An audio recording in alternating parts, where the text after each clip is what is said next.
Good day everyone, you are welcome back to class. So in our class today we shall be looking at the legal basis and nature of indirect tax. Most especially we'll be looking at the powers that grant the state government. Okay, the power that grants the state government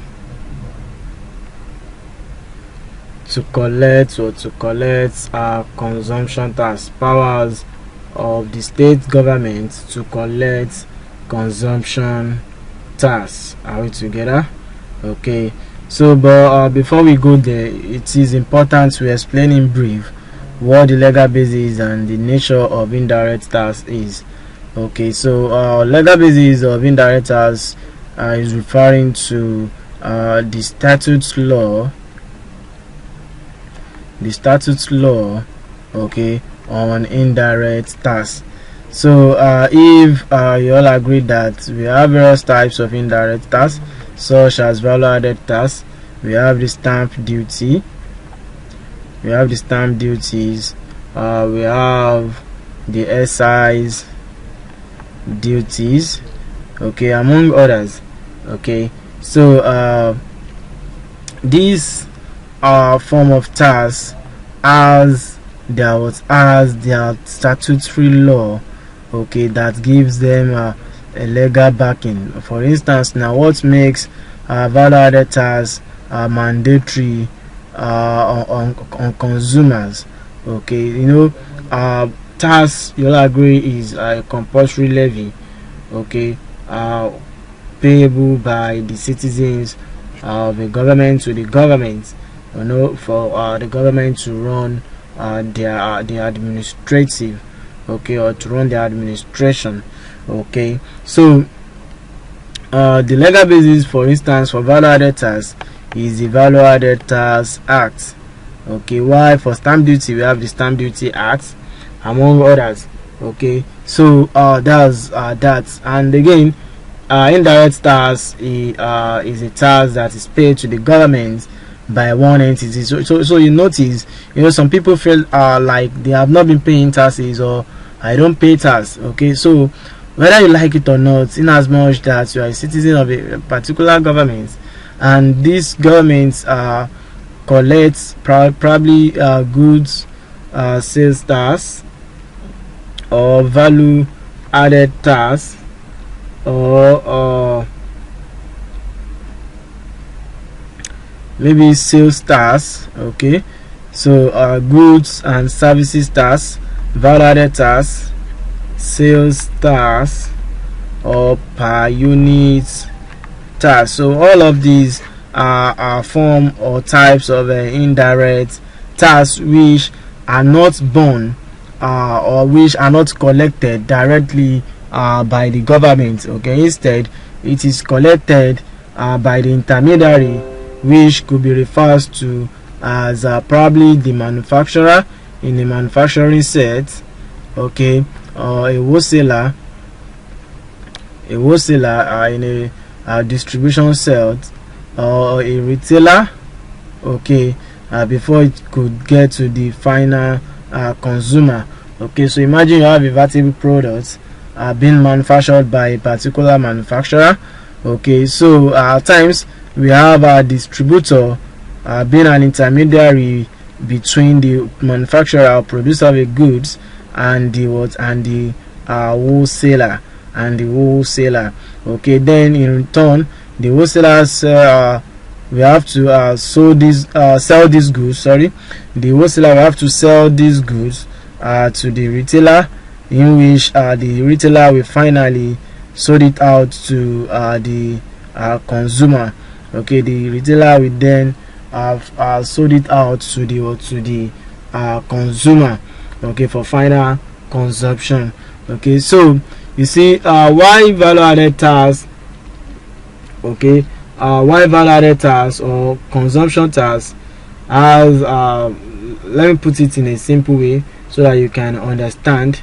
Okay, it has something like a chain of what? Something like a chain of payments. Okay, so it's like it has something like a chain of payments. The consumer being the final being the final consumer of a product. Okay, we bear the burden of the value added tax on these units of goods purchased or consumed. Okay, so take for instance now, though the first person to make payments is the manufacturer. Okay, so for instance now, if the manufacturer is selling particular goods for 1,000 naira, okay, so the manufacturer pays, in fact, before we can talk about output VAT, okay, then we should have our input VAT first, because for us to make sale, it means we must have incurred cost. Okay, so this manufacturer must have gotten raw materials, probably that he converted into his finished goods before it is readily available for sale. So in the process, he must have incurred input VAT. Okay, so when he's at the point of sale, you also charge VAT at the appropriate rate, then deduct whatever input VAT he has suffered, then remit the balance to that is the difference to the tax authority. Okay, now don't forget that the distributor, or probably the wholesaler, when at the point of purchasing the goods from the manufacturer, we also have to pay the VAT being charged by the manufacturer. So while the VAT being charged by the manufacturer represents an output VAT, the VAT paid by the wholesaler on the goods purchase represents an input VAT to the wholesaler.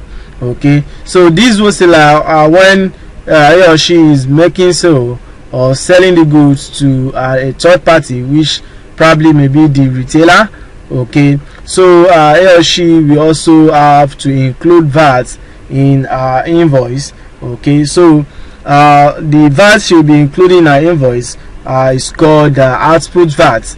Okay, so when she is rendering her returns, or her value-added tax returns, her monthly returns, she has to prepare a schedule showing the detail of all purchases as well as the VAT input thereto, and also the sales for the month as well as the VAT output. So you have a table where you calculate your net VAT output.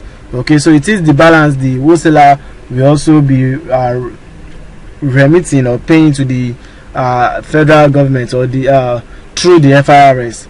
Okay, so this retailer too, in turn, when at the point of making sale, we have to include VAT on the invoice to the final consumer. So the manufacturers sold the goods for 1,000 naira. Now let's assume the value-added tax rate here is say 5%. So 5% of 1,000 naira is 50 naira, and the wholesaler too, at the point of sale, okay, sold the goods for let's say 2,000 naira. Okay, so the value-added tax on 2,000 naira will be 100 naira, and the retailer, when selling these goods to the final consumer, sold it at probably 3,000 naira. Okay, so and the value-added tax on 3,000 naira will be 150. Okay, will be 150. Now let's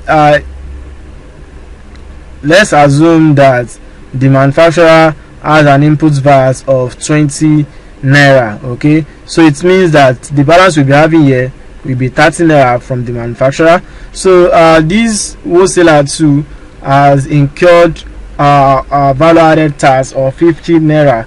Okay, so you deduct 50 naira from this 100, you have a balance of 50. Okay, now don't forget that this retailer, when getting the goods from the wholesaler, has incurred the 100 naira VAT on the invoice of the wholesaler. So you deduct 100 from 150, you arrive at what? At 50. Okay, so now the retailer is now selling or the retailer has now sold the goods for what? For 150 naira. So don't forget that these manufacturers also has suffered withholding tax of 20 naira at source. Okay, so now just look at it. So look at the chain of payment. Probably the raw material extractor has paid 20 naira to the FRS. So the manufacturer too paid 30 naira to the government. The wholesaler also paid 50 naira to the government, and the retailer paid 50 naira to the government. So in the books of the consumer, you can imagine the value added tax the consumer as what has paid in addition to the actual cost of the goods. So the consumer is getting the products at 3,000 naira. So if you do 5% of 3,000 naira, you get your 150,000 naira.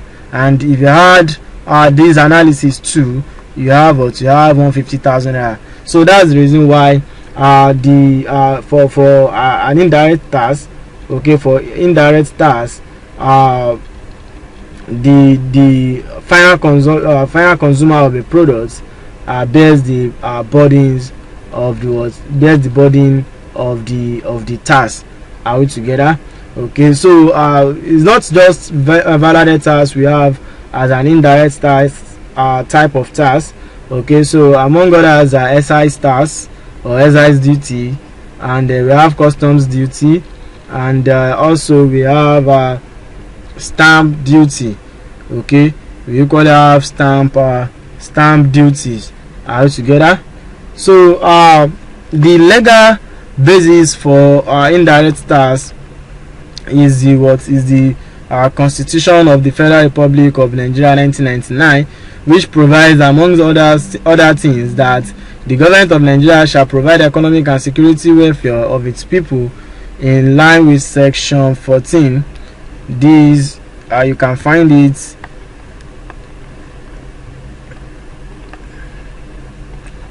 under Section 14, subsection 2, subsection B. Okay, so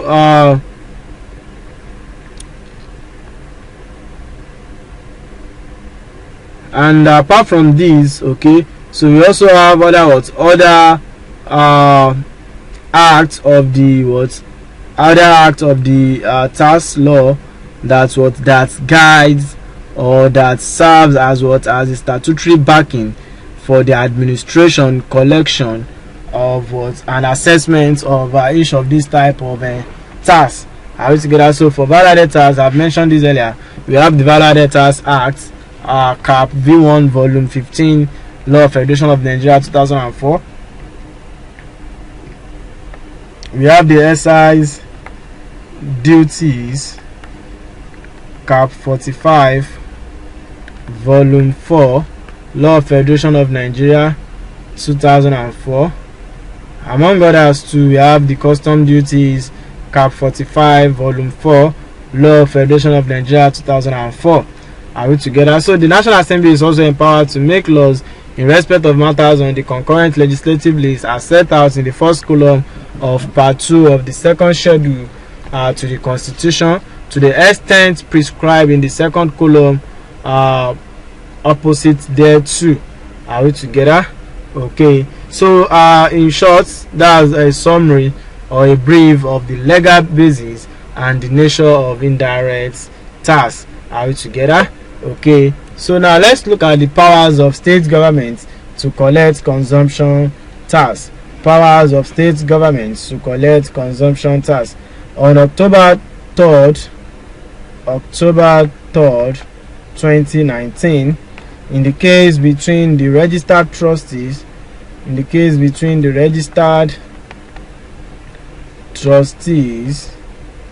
of hotel owners, and managers, registered trustees of hotel owners and managers association of Lagos hotel owners versus the Attorney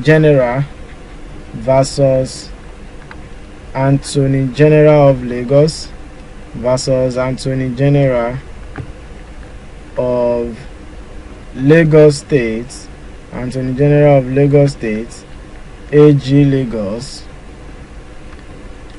The Federal High Court sitting in Lagos ruled that Lagos State has the powers to charge and collect consumption tax from hotel. Lagos State has the power, has the powers to collect consumption tax from hotel, restaurants, and then event centers within the state. So based on the 1999 Constitution, tax is the purview of any state government, and the provisions of the Value Added Tax Act in respect of these taxes are inconsistent with the Constitution and the Taxes and Levies Act, and are therefore of no legal effect. Okay, so the basis of these judgments or of this decision is that the 1999 Constitution has in purview, has in it the purview of any state which is taxed, and the provisions of the Value Added Tax Act, which empowers the Federal Inland Revenue Service to administer, collect, and assess taxpayer, is inconsistent with the Constitution, and the Taxes and Levies Act. Constitution and then the Taxes and then Levies Act, and therefore is of no legal effect. It has no legal effect. So the court also ruled that the Taxes and Levies Act, amended in 2015, was enacted after the Value Added Tax Act of 1993. The court also ruled that the Taxes and Levies Act, amended in 2015, was enacted after the Value Added Tax Act of 1993. So its provisions should prevail. Having tacitly repealed the provisions of the Value Added Tax Act concerning hotels, restaurants, and event centers. So despite conflicting court judgments before 2019, despite conflicting court judgments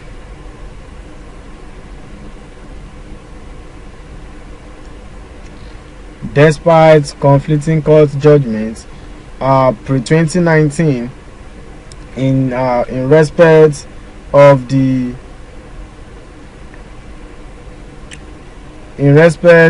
powers of a state to charge and collect consumption tax, the Supreme Court in 2019 upheld the constitutional powers of Lagos State in 2019. The Supreme Court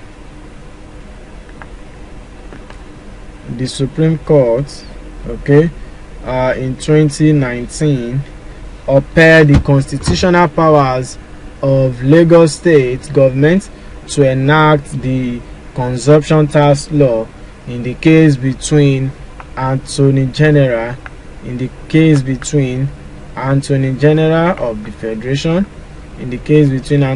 of the Federation, versus Attorney General of Lagos State.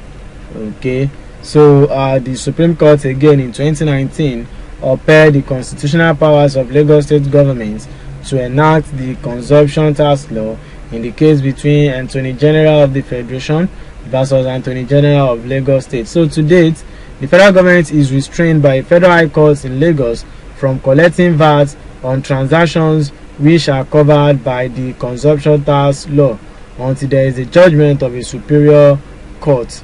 So to date, the federal government is restrained by a federal high court in Lagos from collecting value-added tax on transactions which are covered by the consumption tax law until there is a judgment of superior court.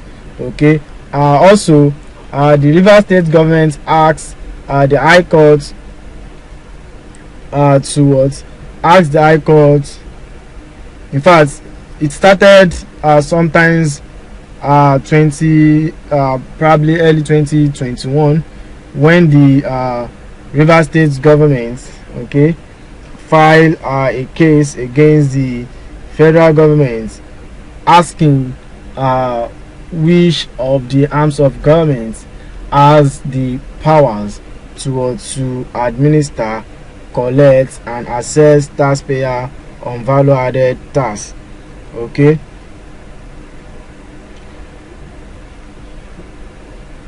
So I've mentioned this earlier that to date, until we have a judgment from the superior court, okay, the decision made by the federal high court in Lagos restricting or restraining the federal government to collect or from the collection, assessment, and then from the administration, collection and assessment of value added tax. So for hotel owners, restaurant and event centers in Lagos, so if you are paying consumption tax, then the federal government does not have the power to collect value added tax on that same on the same items which are suffered consumption tax, on the same items which are suffered consumption tax. Are we together? So another reference case is the case between the Rivers State government and the Federal Inland Revenue Service, as well as the federal government. Okay, so thank you for coming to class. Do have a successful diet ahead. Good day.